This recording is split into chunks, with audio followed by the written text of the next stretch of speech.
something and Sarah. Shara is also an accomplished singer. Oh? Tara is a spectacular musician. I will be playing here and running the Bluegrass Night on the 15th. If anyone wants to come Friday, March 15th, Bluegrass Night. Yes. We will have a banjo player. I play mandolin. I play guitar also, but I'll be playing mandolin. And we have a banjo player from I think Southern Virginia. Where are you guys from? She's from Brazil. Montreal, Canada. Why, Tutubé? Tutubé, isn't that how I do? Ah, tudo bem. Bem. When you Bem. how it is when I'm doing well. Tudo bem is like when you're doing well. Yeah, I don't know very well. But I had a person I used to play in a band in New York, and he was from Brazil. So I just lived there for a while.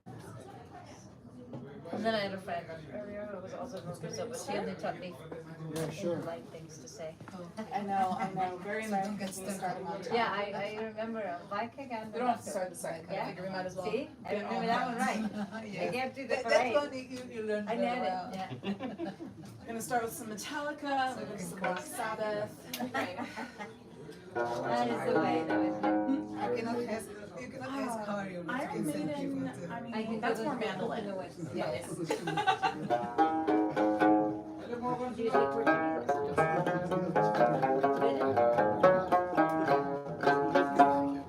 Is the Wi-Fi good enough to do the stream here, or do you think I should stream on my data? I figured as much. Like, I know your Wi-Fi is pretty solid, so. Well, I'm Speaking to a guy from California.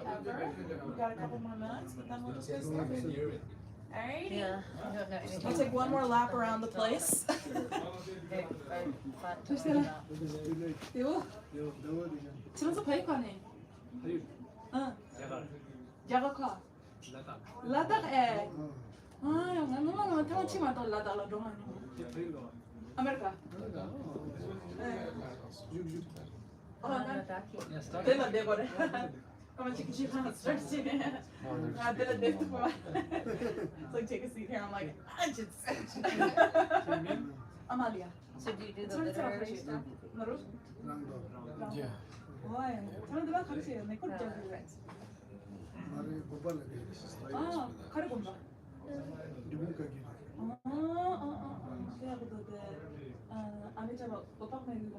So are you teaching? No, just visiting a couple of months. I mean, I teach a little bit of game. As people do. I do a lot of pujas. As people do. Yeah. Not so many people. Not so many foreigners do that. A lot of other people do it. Seems like I'm surrounded by puja. Really? All right. Not Shall that I we do rock all and roll? pujas Although this is myself. actually I'm music surrounded. book. So it's not quite rock and roll. I was invited to a big puja in Hawaii, but it's just today. I didn't go. I just got here. Yeah, I can't wait. So I gotta move in. Yeah. It's so negotiating with my landlord on.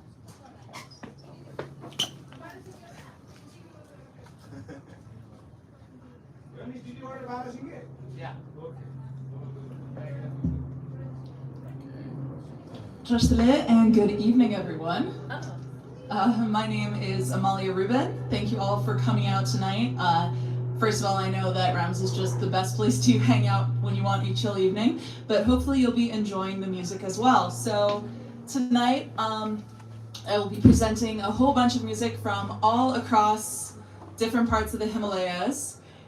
And I'll talk a little bit about the songs too, because once you're a teacher, you never lose the habit. But also I think it's fun to know what they're about. And of course, if you do happen to know any of these songs, because some of them are real classics, don't feel shy at all to sing along. Zero judgment on that. I just realized I left something on the table. I'm gonna grab that.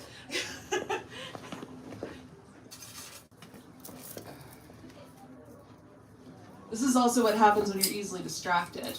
But yeah, if you are the sort of person who knows any of these songs that you feel like singing along, absolutely feel free. For me, when it comes to folk music, it's very much the more the merrier.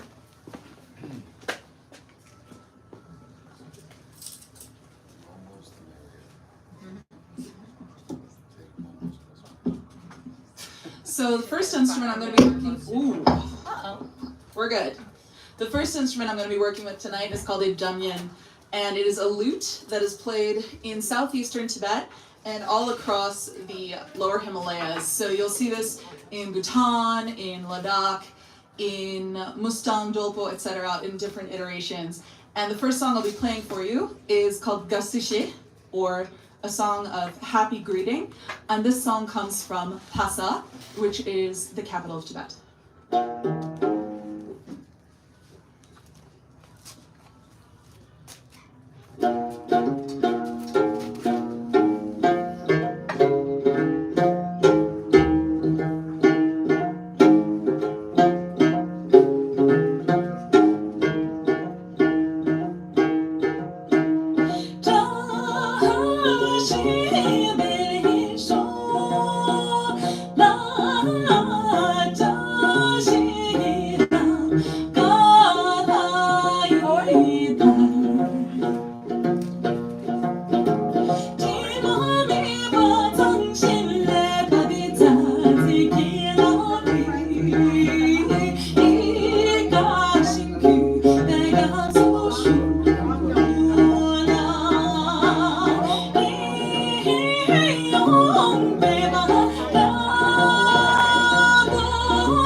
I like to start off with that one as it's a traditional song of greeting, and I'd like to welcome everyone here.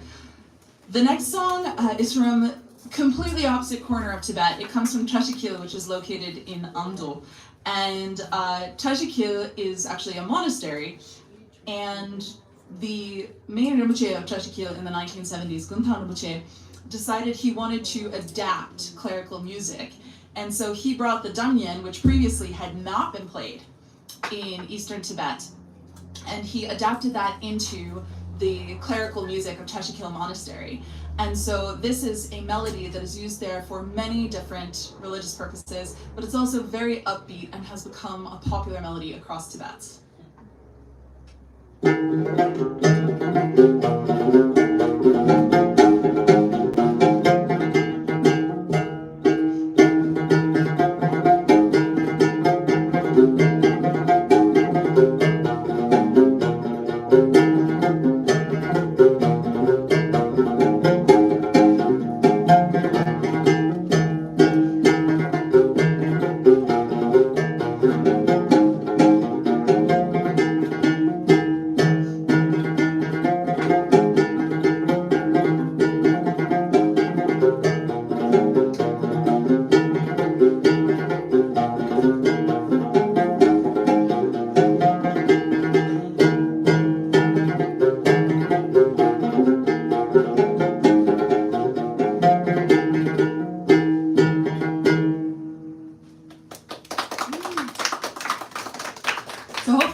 that comes with this instrument, because one of the things that's very unusual about the dunyan is it has a circular scale.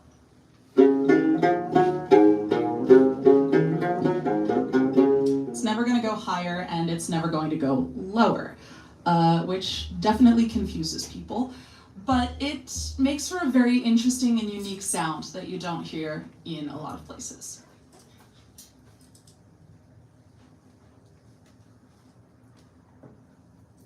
So this next song also comes from Hassa, and it's called Nganzo de la Zomzom, meaning we gather here together. And this is one that you very likely know if you have ever learned Tibetan music, especially in your Tibetan language classes. You've almost certainly learned this song. So if you do know it, you are more than welcome to join in and sing along. Like I said, the more the merrier. But this is a song celebrating the joy of gathering with friends and loved ones and a glass of wine. Glass of wine is optional, but they do actually have really good drinks here, just FYI.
Now, I mentioned before that this is played all across the Himalayas. So I'm not going to be limiting myself just to Tibetan music today, because where's the fun in that? So this next song comes from the Barugong region of Mustang. Have any of you ever been to Kagbini? Yeah? Okay, so this song comes from the Kagbini region, and it is sung in the Barugong dialect, which is a unique Mustangi dialect, although it is mostly mutually intelligible with Tibetan. It's called Lungsa Yoru, and it is, again, one pattern you're going to see in a lot of folk songs is they're very often about coming together and the joy of coming together, and also honoring the people who make the time to come. So this song sings not only about bringing people together in this scenario, but all of the auspicious moments that have led to coming together, and therefore the respect that a moment where all of these people have come together is due, because it is a collection of the excellent karma of all those who are present.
Now, this isn't so much for performance as to show you the diversity that the Dunyan has. While I am primarily going to be playing Himalayan music on this, it's really important to know that you don't have to just play Himalayan music on this. My brother did once figure out Pink Floyd on it, which is a great moment for him. That's not what I'm going to do right now, though. I mean, you can very easily do like Jewish music on it. I've done Korean music on it. That one was a bit of a fun but weird day. But I'll do a little bit of a Nepali folk song on it.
Actually, the first song that I learned to play on this instrument was not a Tibetan song, because someone taught me do-re-mi and then just left me in a corner. And I didn't know any Tibetan songs, but I knew Jewish songs. Woo! So we ended up with this.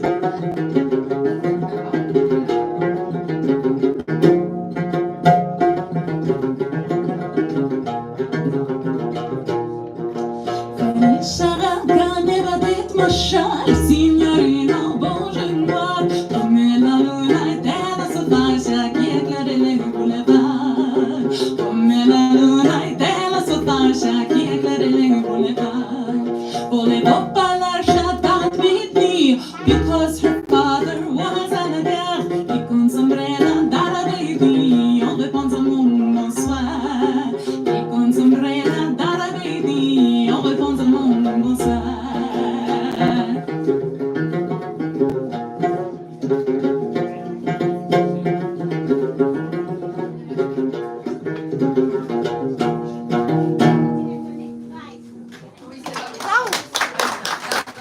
Which confused the Jews and the Tibetans present. Right? Everyone was just sitting there going, what? But now, back to our regularly scheduled programming.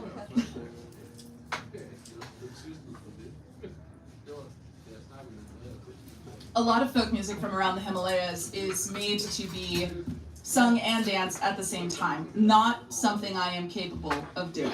I'm not good at dancing at the best of times, so we'll leave the instruments to the side.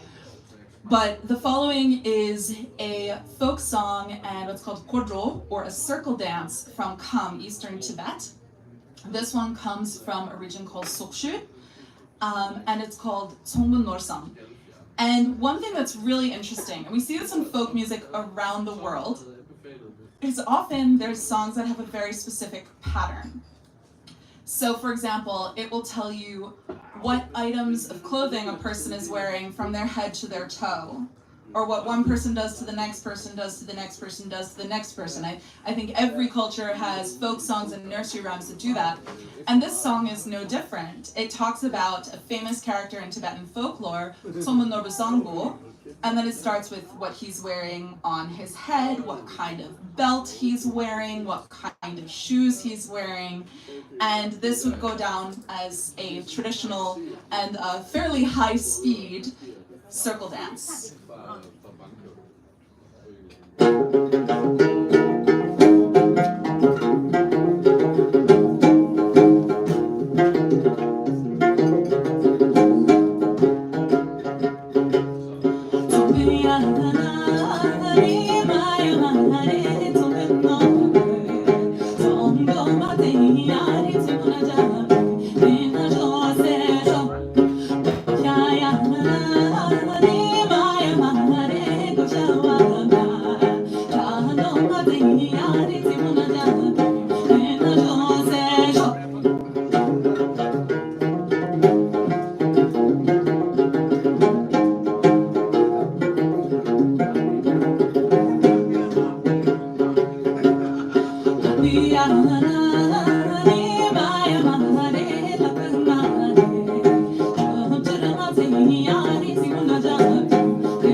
And that is absolutely one of my favorites.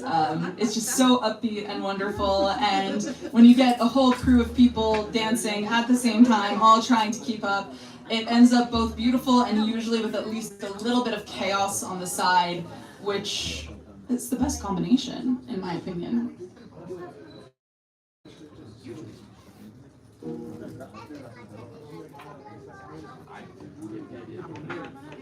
Now the dunyan is also used for classical music, which isn't really my forte.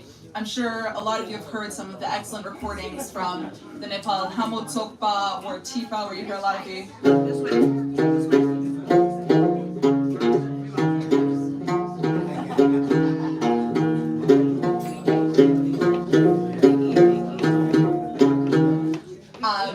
That is about as far as I can go with any of those. So I don't do the classical so much. However, I do some songs that fall into the classical genre because there's so many different forms of music across the Himalayas and just in Tibet itself, which isn't surprising when you consider the size. And one of my personal favorites is the epic of King Gesar of Ling, which is the world's longest epic poem. No, I will not recite all of it, thank you. It is the world's longest epic poem. And one of the things that's really special about it is, like many ancient epic poems, it was meant to be sung. It was not just meant to be recited. And sometimes you might sing with an instrument. More commonly, people would sing a cappella because it allowed them to just travel wherever they went. So here I have just a short portion of one of the segments of this. This comes from towards the beginning of the epic. There's going to be a horse race to decide who will be the new king of the kingdom of Ling. And the winner of the horse race will win the throne of the kingdom, several treasures, and the hand in marriage of the lady Saint-Jean Drukmo. And here Drukmo is singing about her own feelings about the horse race and how she is going to shoot a sacred arrow which will decide where the horse race must end. And you can tell a little bit from the Tibetan here that she's definitely hoping that certain people do better than others, because there's very much a personal side of this here. She is one of the prizes in marriage.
This one because I think it really shows the way that you could sit for an evening, and this is what people did before radios and TVs, and still do in many rural parts of Tibet, and you'd find someone who either knew the epic or could read the epic and knew enough of the melodies, and they would tell you the story, and they would know that this melody goes with this character when they're in this mood. And so all of a sudden, they would give this whole new dimension to the character, even if it was just one person reading it. And I've heard so many stories of people saying that back in the old days, if there was one person who could read the epic, the whole village would gather around if it turned out that Tashi would be reading the epic tonight. And I don't know if I'll ever experience that, but I like to have a small taste of it.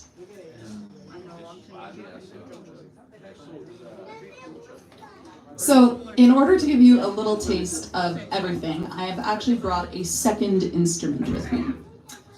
So again, this is the dunyan. It is a 6-string lute from central and southern Tibet that has migrated a little bit, but it's primarily played in what we could call the lower Himalayas. You get it in Dolpo, you get it in Mustang, Ladakh, Bhutan, southern Tibet. But the mandolin has picked up a I'm sorry, I don't have a pop card. The mandolin has, no, that's not something you can control there. I don't think. Do you have a pop card? Slightly better. All right.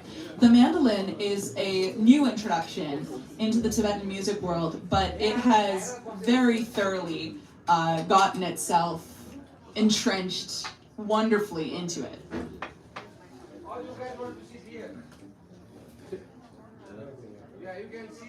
Did you tell them how is it tuned?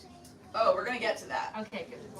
Because if you've ever played a regular mandolin and you try to pick up one of these babies, you are going to be very confused.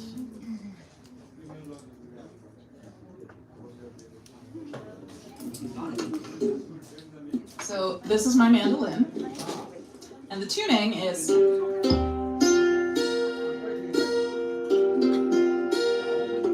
that's slightly back.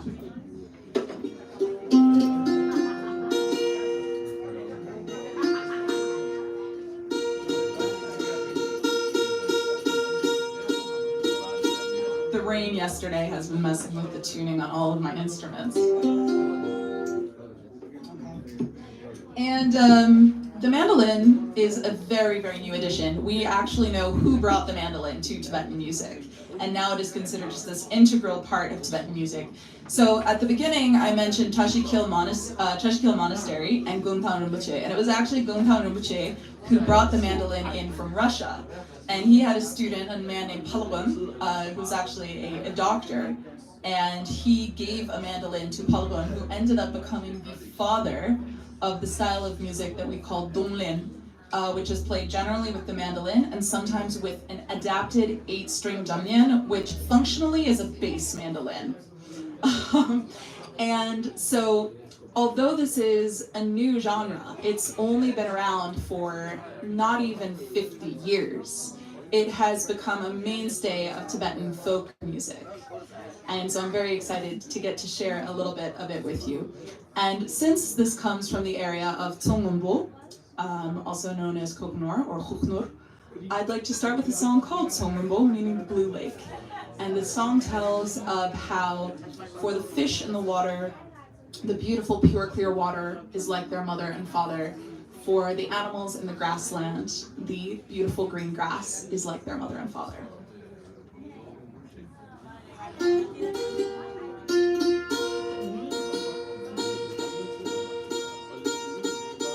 Yeah, the rain yesterday's messing with things.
So that is just one of these sort of classical examples of Donglin. This next one called Sheye Moshe was actually composed by Palgun himself. So this song was composed by the man who created this entire genre of music. And this would be less intimidating except for the fact that he is still alive, well, and performing constantly. And so there's this sense of, oh my gosh, if I mess this up, the master is still around. But fortunately, he has been super supportive in one of the things he's done is he's made sure that none of his songs are protected by copyright because he wants young Tibetans and people who love Tibetan music to be able to play them as much as they like, which I think is just a really, really beautiful thing to do as a folk artist. No problem. We need it. Gina's starving.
And hopefully, even if you're not super familiar with Tibetan and Himalayan music, I hope you can start to hear that there's a lot of differences between the styles and the ways and methods in which things are sung in the different regions. And I think that's one of the things that makes it so beautiful, is that there is so much variety in Tibetan music. This is not just, there's not just one Tibetan music.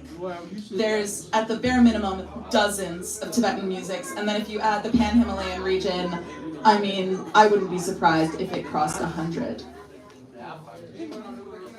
Now, while this style of singing, this donlen, is new, it comes from late 1970s, early 1980s, that doesn't mean the songs are new.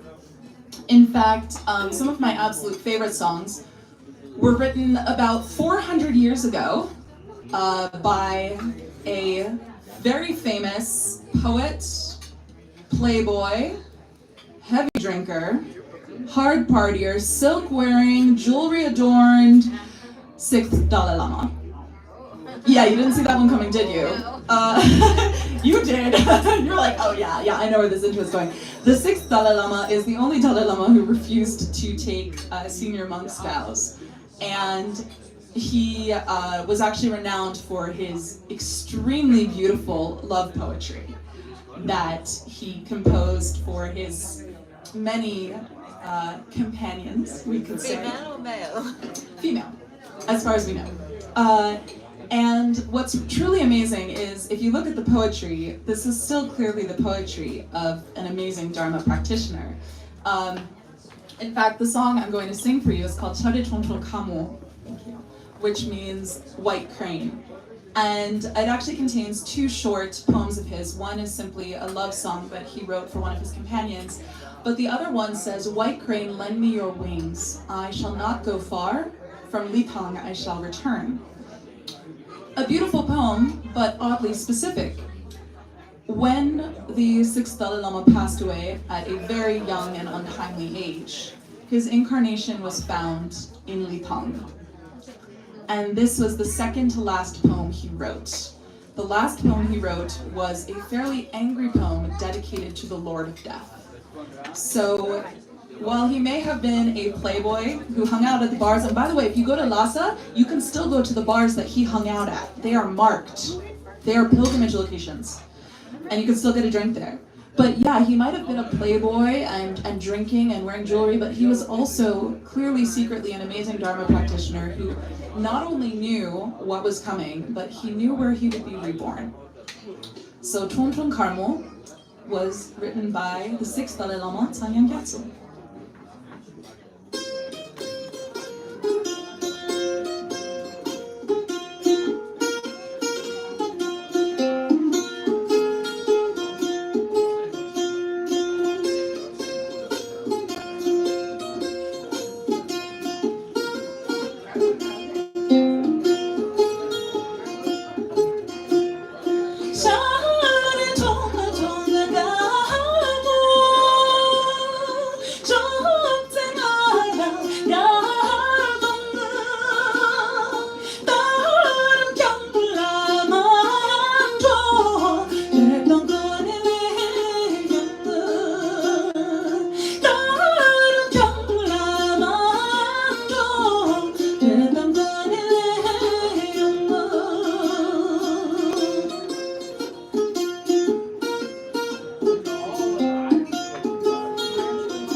So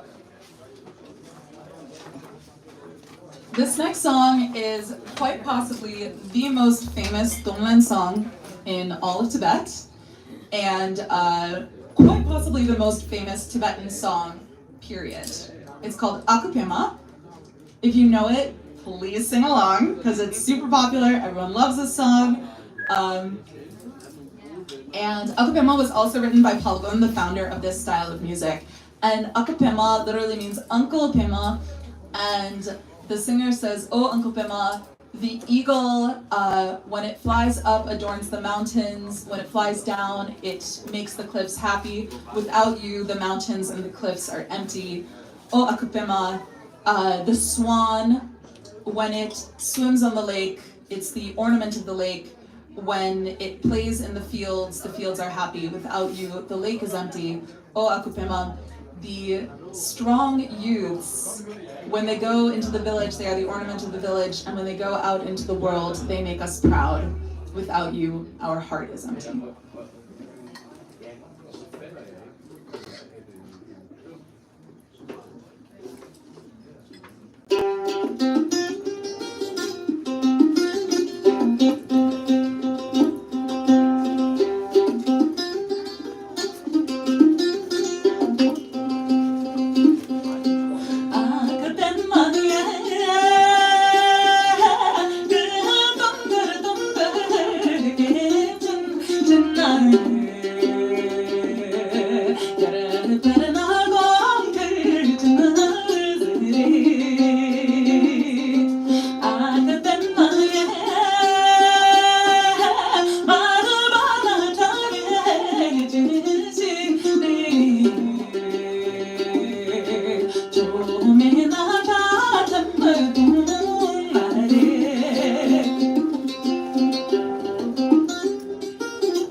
Now I'm just going to take a little 5-minute break, and then I'll be right back. 5 to 10-minute break, just because, throats are part of the human body.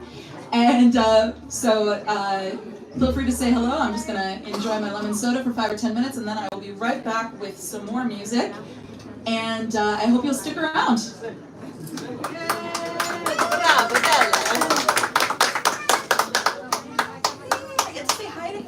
Now for 10 minutes. I get to say hi to folks. Beautiful. Thank you for being here. Yeah. Having a good time. Yeah, sounds wonderful. Thank you. You need to put out a CD of your singing. Believe it or not, I have a CD. Huh? Is it just what? Nope. I didn't think it was one. There's more, but I'd like to put out another one at some point. The problem is... What about a vinyl record? Heck yes, I'd love to. The problem, frankly, is just that these days, it's a financial thing. And I'd really like to at some point, and if I have the opportunity, if I find myself in a position to do that, or if I find somebody there who wants to do that for a little bit, then I would definitely do it, because it would be really fun. Especially to work with some of the other artists I know, and just have a good time with them. May I ask, how did you develop your interest in Himalayan folk music? So this is actually a funny story. When I wanted to learn Tibetan, my reading was pathetically slow. And so back then, we had VCDs instead of DVDs. And were VCDs of Tibetan music, and they all had like the karaoke line at the bottom. And my music teacher gave me these and was like, learn to read along. I didn't learn to read along, but I learned all the songs on the CD. It's good. It's a good way of language Yeah. acquisition, for sure. But it's funny that Yeah, that's how I did it. attachment to the folk music. Yes. And I did eventually learn how to read, but it took a while. I think I'm gonna snag myself a hot toddy. Woo.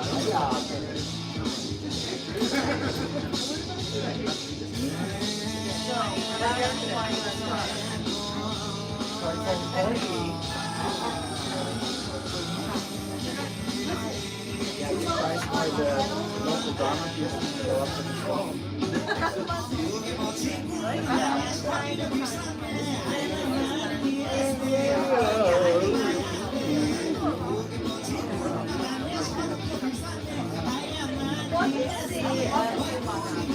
Something like 6 left. What country is it?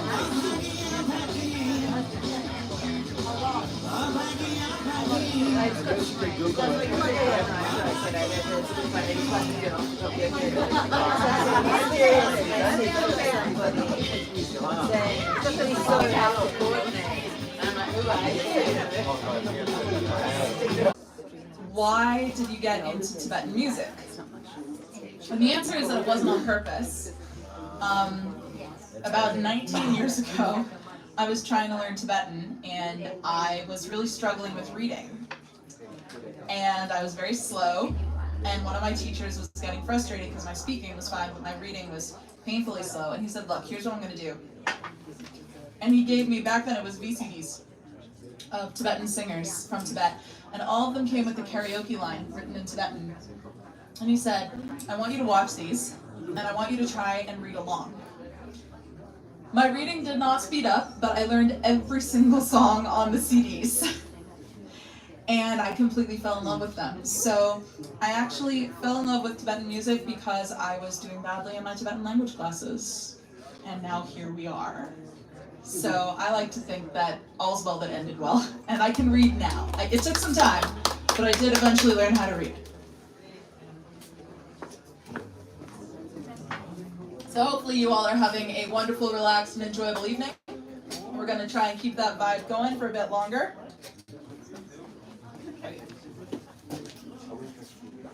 You swallowed a piece of cardamom straight. one of those risks of the job.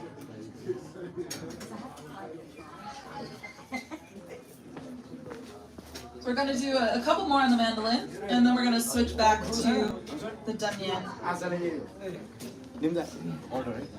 So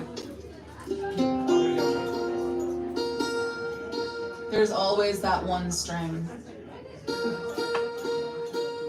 You laugh because you know it's true. There's the one rebellious string. So this next song is called Dawa Droma, which is a very popular girl's name. And this song sings about the joy and the beauty of being out in nature. When you have a vacation, you've got time to enjoy it. There's fish splashing in the water, there's deer romping in the grasslands, and you are side by side with your beloved.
And I like to think the melody of that does give that feeling of having a picnic quietly in the grassland with your beloved by your side and not a care in the world.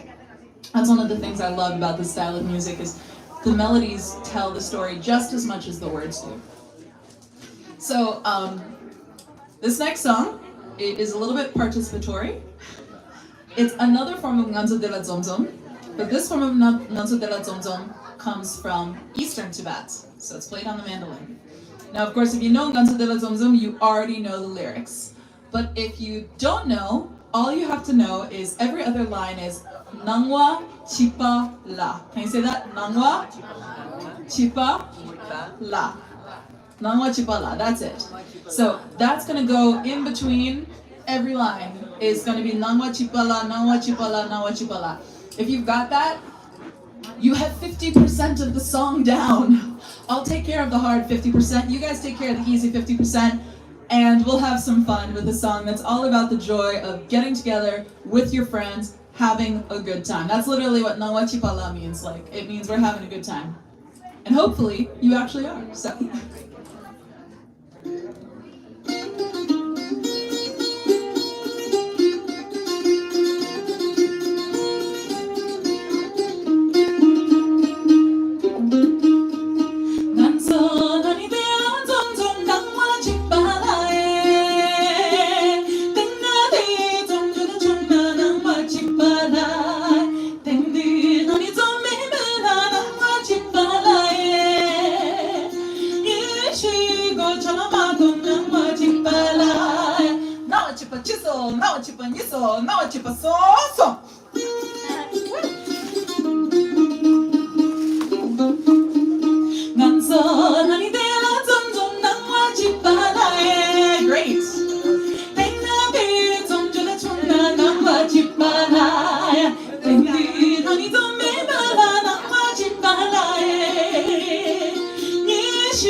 You guys picked up on that in no time. That was awesome. I want you to do that every time I see you. I mean, on request. It is available. It is one of my absolute favorite songs. I have to remember the name though. That really fun high-speed song about hanging out together. There, yeah, If you say that, I will know. the fun high speed song. We could do a bluegrass version of that, and it would sound banger. Yeah. So we'll switch back to the damien, which is an equally fun, if slightly longer, instrument.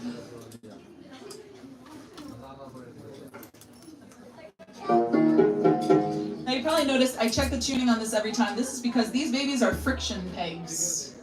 None of that newfangled metal and gear bits all the young kids and whippersnappers are using. This is just jammed in there by force. It also means that it has an attitude, and it changes its mind depending on the temperature.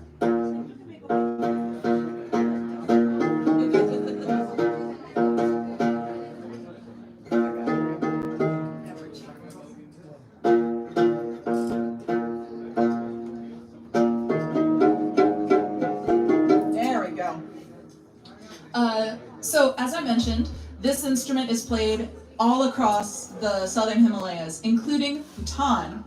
So this next song is actually a song from Bhutan. It's called a Riksarpuja, which means it is a newer song. Now, the Bhutanese damien is a bit different in that it has 7 strings, and I cannot play it. So I am going to be playing a Tibetan version of this Bhutanese classic, which I hope you will enjoy. And this song sings about the beautiful qualities of the land of Bhutan.